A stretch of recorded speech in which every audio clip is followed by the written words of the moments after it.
কৈশোৰ কাল এডলসেন্স। কৈশোৰ শব্দটো ইংৰাজী প্ৰতিশব্দ এডলসেন্স। এই এডলসেন্স শব্দটো লেটিন ভাষাৰ এডলচিয়াৰ শব্দৰ পৰা উৎপত্তি হৈছে। এইবোৰ ওৱান লাইনাৰবোৰ এক মাৰ্কৰ কাৰণে চাই থব, যাৰ অৰ্থ to grow' up or to grow' up to maturity, অৰ্থাৎ বৰ্ধন হোৱা বা বয়ঃপ্ৰাপ্তি কাললৈকে বিকাশ কৰা। সাধাৰণতে 12 বছৰৰ পৰা 18 বছৰ বয়সৰ সময়ছোৱাক কৈশোৰ কাল বুলি ধৰা হয়। গতিচঞ্চল বাল্যকাল আৰু দায়িত্বশীল প্ৰাপ্তবয়স্ক কালৰ মধ্যৱৰ্তী বিকাশৰ অৱস্থাই হ'ল কৈশোৰ কাল। মানৱ বিকাশৰ গুৰুত্বপূৰ্ণ কাল হ'ল কৈশোৰ কাল। এই সময়ত কিশোৰ-কিশোৰীৰ শৰীৰৰ সকলো অংগ-প্ৰত্যংগবোৰ বৃদ্ধি আৰু শক্তিশালী হৈ উঠে। তেওঁলোকৰ যৌন গ্ৰন্থিবোৰ সক্ৰিয় হয়। ল'ৰা-ছোৱালীয়ে জৈৱ-ৰাসায়নিক পৰিৱৰ্তন সাধনেৰে যৌৱনপ্ৰাপ্ত হৈ প্ৰজননিক ক্ষমতা লাভ কৰে। ছোৱালীৰ ক্ষেত্ৰত যৌৱন প্ৰাপ্তি সমবয়সৰ ল'ৰাতকৈ কিছু আগবঢ়া হয়। মনোবিদ ষ্টেনলি হলে কৈশোৰ কালক ধুমুহা আৰু পীড়নৰ ষ্টৰ্ম এণ্ড ষ্ট্ৰেছ কাল বুলি অভিহিত কৰিছে। কৈশোৰ কালত ব্যক্তিৰ শাৰীৰিক, মানসিক, আৱেগিক, সামাজিক, আধ্যাত্মিক আৰু নৈতিক আদি বিকাশৰ সকলো দিশৰ পৰিৱৰ্তন ঘটে। এতিয়া এই কৈশোৰ কালক দুই ভাগত ভাগ কৰা হৈছে: আগতীয়া আৰ্লি এণ্ড শেহতীয়া লেট। আৰ্লিটো 12 বছৰৰ পৰা 15 বা 16 বছৰলৈ আৰু শেহতীয়া শেষৰ ফালৰটো হৈছে 17 পৰা 18 বা 19। কৈশোৰ কালৰ বৈশিষ্ট্যসমূহ চাব লাগিব। কেৰেক্টাৰিষ্টিক্স অফ এডলসেন্স: দৈহিক বিকাশ, ফিজিকেল ডেভেলপমেণ্ট। সিহঁতৰ ওজন, উচ্চতা আদি কি হয় বৃদ্ধি হয়। শৰীৰৰ ভিতৰত পেশী, মাংসপেশী, হাড়, মস্তিষ্ক আৰু অন্যান্য অংগ-প্ৰত্যংগ পূৰ্ণতা লাভ কৰে, আৰু যাৰ ফলত ল'ৰাই পুৰুষত্ব আৰু ছোৱালীয়ে নাৰীত্বৰ অধিকাৰী হয়। এই সময়ছোৱাত ল'ৰা-ছোৱালী উভয়ে প্ৰজননিক ক্ষমতা লাভ কৰি উঠে।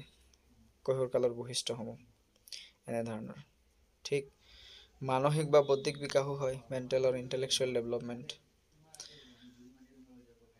যে মস্তিষ্ক গঠন সম্পূৰ্ণ আৰু পৰিপক্ক হোৱাৰ বাবে এই সময়ছোৱাত তেওঁলোকৰ মনৰ চিন্তা শক্তি, বিচাৰ শক্তি, কল্পনা শক্তি, স্মৃতি শক্তি, যুক্তি শক্তি, মনোযোগ, আগ্ৰহ, সমস্যা সমাধান ক্ষমতা, সৃজন ক্ষমতা আদি মানসিক ক্ষমতাসমূহ বিকশিত হৈ উঠে। গতিকে কৈশোৰ কালত যুৱক-যুৱতীৰ শিক্ষাৰ বিষয়বস্তু তেওঁলোকৰ চিন্তা শক্তি, যুক্তিৰ ক্ষমতা, স্বাধীন চিন্তা ইত্যাদিৰ যথাযথ ব্যৱহাৰ কৰিব পাৰে, তাৰ প্ৰতি লক্ষ্য ৰাখিব লাগে। আৱেগিক বিকাশ, ইমোচনেল ডেভেলপমেণ্ট হয়। কৈশোৰ আৰু আৱেগ দুটা গুৰুত্বপূৰ্ণ বস্তু। কৈশোৰ কালৰ আৱেগিক বিকাশ অত্যন্ত গুৰুত্বপূৰ্ণ। এই সময়ছোৱাত যুৱক-যুৱতীৰ মনত আৱেগ অনুভূতিৰ ভাৱ জাগি উঠে। যৌন প্ৰবৃত্তিৰ বিকাশৰ বাবে স্নেহ প্ৰীতি, মৰম ভালপোৱা প্ৰতি সিহঁতৰ মন উন্মুখ হৈ পৰে। আৱেগিক আচৰণৰ বহিঃপ্ৰকাশ ক্ষেত্ৰত কেতিয়াবা আৱেগহীন হৈ পৰে। ফলত কেতিয়াবা তেওঁলোকে প্ৰবল আশাবাদী আৰু কেতিয়াবা নিৰাশাবাদী হৈ পৰে। আৱেগিক এনে অনিয়ন্ত্ৰিত অৱস্থাই ক্ৰিয়া আচৰণ সংযত, অসামাজিক আৰু ধ্বংসাত্মক ৰূপ ধাৰণ কৰি উঠে। যিমানবোৰ জুভেনাইল ডেলিকুৱেঞ্চি আমি দেখা পাওঁ, কৈশোৰৰ অপৰাধ প্ৰৱণতা হয়, এইবোৰ মষ্ট অফ দ্য কেছত আৱেগিক কাৰণতে হয়। সামাজিক বিকাশ, ছ'চিয়েল ডেভেলপমেণ্ট। কৈশোৰ কালত ল'ৰা-ছোৱালী সামাজিকভাৱে সচেতন হয়। সমাজৰ সকলো সমস্যা আৰু পৰিস্থিতিৰ প্ৰতি তেওঁলোক সংবেদনশীল আৰু প্ৰতিক্ৰিয়াশীল হয়। নিজকে একোজন দায়িত্বশীল ব্যক্তিৰূপে সমাজত প্ৰতিষ্ঠা কৰিবলৈ চেষ্টা কৰে। সমাজৰ সকলো সমস্যা সমাধানত আগভাগ লয়, অন্যায় অবিচাৰ আদিৰ বিৰুদ্ধে থিয় দিয়ে। সমাজৰ ৰীতি-নীতি, পৰম্পৰা, নিয়ম-কানুন, বিশ্বাস আদিৰ প্ৰতি তেওঁলোকে আনুগত্য ভাৱ প্ৰকাশ কৰে। সামাজিক কৰ্মৰ মাজেৰে সমাজৰ স্বীকৃতি, প্ৰশংসা, স্থান-মান লাভ কৰি আত্ম-প্ৰতিষ্ঠা লাভ কৰিবলৈ বিচাৰে। তাৰপিছত আছে হিৰো ৱৰ্শ্বিপিং, বীৰ পূজা প্ৰৱণতা। কাৰোবাক হিৰো বুলি ভাবি লৈ তাক পূজা কৰাৰ যিটো প্ৰৱণতা, কৈশোৰ কালৰ ই এটা বৈশিষ্ট্য। কিশোৰ-কিশোৰীয়ে এই সময়ত সমাজৰ কোনো বিশেষ ব্যক্তি, অভিভাৱক, শিক্ষক, অভিনেতা-অভিনেত্ৰী নাইবা কোনো বীৰ-বীৰাংগনাক জীৱনৰ আদৰ্শ হিচাপে ভাবি লয়। ব্যক্তিৰ ভিতৰত মহত্বৰ সন্ধান পালে তেওঁক মনে মনে শ্ৰদ্ধাৰ চকুৰে চোৱা আৰু পূজা কৰা দেখিবলৈ পোৱা যায়। ইয়াৰ উপৰিও ব্যক্তিজনৰ ভাৱ চিন্তা ক্ৰিয়া অনুকৰণ কৰি নিজৰ জীৱনটোক তেনে ৰূপত গঢ় দিবলৈ চেষ্টা কৰে। হেটাৰ'ছেক্সুৱেলিটি, বিপৰীত লিংগকামিতা। কৈশোৰৰ যৌন জীৱনক বিপৰীত লিংগকামিতা বোলা হয়। এই সময়ত কিশোৰ-কিশোৰীয়ে বিপৰীত লিংগৰ প্ৰতি অধিক আকৰ্ষিত হয়, অৰ্থাৎ ল'ৰাই ছোৱালীৰ প্ৰতি আৰু ছোৱালীয়ে ল'ৰাৰ প্ৰতি আকৰ্ষিত হয়। ছেক্স কনচিয়াছনেছ, যৌন চেতনা।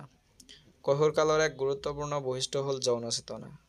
এই সময়ছোৱাত যুৱক-যুৱতীয়ে শাৰীৰিক দিশৰ পৰিৱৰ্তন হোৱাৰ লগে লগে তেওঁলোকৰ মনত যৌন চেতনাৰ উদয় হয় আৰু যৌন সম্বন্ধীয় বিষয়ৰ প্ৰতি কৌতূহলী হয়, যাৰ ফলত কিশোৰ-কিশোৰীয়ে বিপৰীত লিংগৰ প্ৰতি আকৰ্ষিত হয়। এই সময়ত ল'ৰা-ছোৱালী উভয়ৰে যৌন শক্তি বৃদ্ধি পায় আৰু তেওঁলোকে প্ৰজননী ক্ষমতা লাভ কৰে, অৰ্থাৎ ল'ৰাই পুৰুষত্ব আৰু ছোৱালীয়ে নাৰীত্বৰ অধিকাৰী হয়। নেক্সট, সৃষ্টিশীল কল্পনা, ক্ৰিয়েটিভ ইমাজিনেশ্যন। কৈশোৰকালত ল'ৰা-ছোৱালীৰ মনত সৃজনাত্মক ভাৱ জাগি উঠে। এই সময়ছোৱাত তেওঁলোকৰ কল্পনা শক্তিৰ দ্ৰুত বিকাশ হোৱা দেখা যায়, যাৰ ফলত তেওঁলোকে কবিতা, গল্প, উপন্যাস, সাহিত্য, ভ্ৰমণ কাহিনী আদি পঢ়ি ভাল পায়। কবিতা, সাহিত্য, বিজ্ঞান আদিৰ মাধ্যমেৰে নতুন নতুন উদ্ভাৱনৰ যোগেদি নিজৰ সৃষ্টিশীল প্ৰতিভাসমূহৰ আত্মপ্ৰকাশ কৰিবলৈ সমৰ্থ হয়। তাৰপিছত আছে স্পিৰিট অফ এডভেঞ্চাৰ, দুঃসাহসিকতা। কৈশোৰকালত ল'ৰা-ছোৱালীৰ দুঃসাহসিক প্ৰৱণতা ভাৱ জাগি উঠে। এনে প্ৰৱণতাৰ ফলত তেওঁলোকে অসম্ভৱক সম্ভৱ কৰিবলৈ আগ্ৰহী হয়। দৈহিক বলশক্তি, মানসিক দৃঢ়তা আৰু আত্মবিশ্বাসে তেওঁলোকক কামৰ প্ৰতি প্ৰেৰণা যোগায়।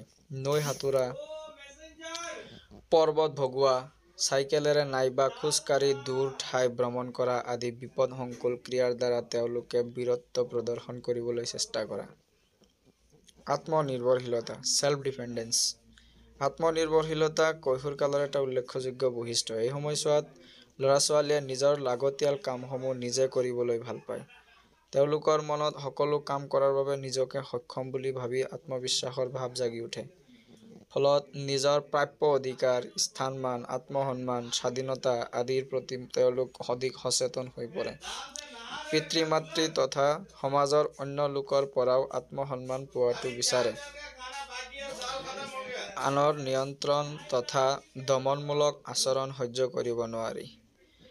মেচত থাকোঁ যে দালি শেষ হৈছে। দায়িত্ববোধ আৰু আত্মসন্মানবোধ, sense of responsibility and self respect. দায়িত্ববোধ আৰু আত্মসন্মানবোধ, sense of responsibility and self respect. শৈশৱ আৰু বাল্যকালৰ অপৰিণত মানসিক অৱস্থাই কৈশোৰৰ কালছোৱাত পৰিপক্কতা লাভ কৰে। এই সময়ছোৱাত কিশোৰ-কিশোৰীয়ে দায়িত্ববোধ আৰু আত্মসন্মানবোধ অনুভৱ হোৱা পৰিলক্ষিত হয়।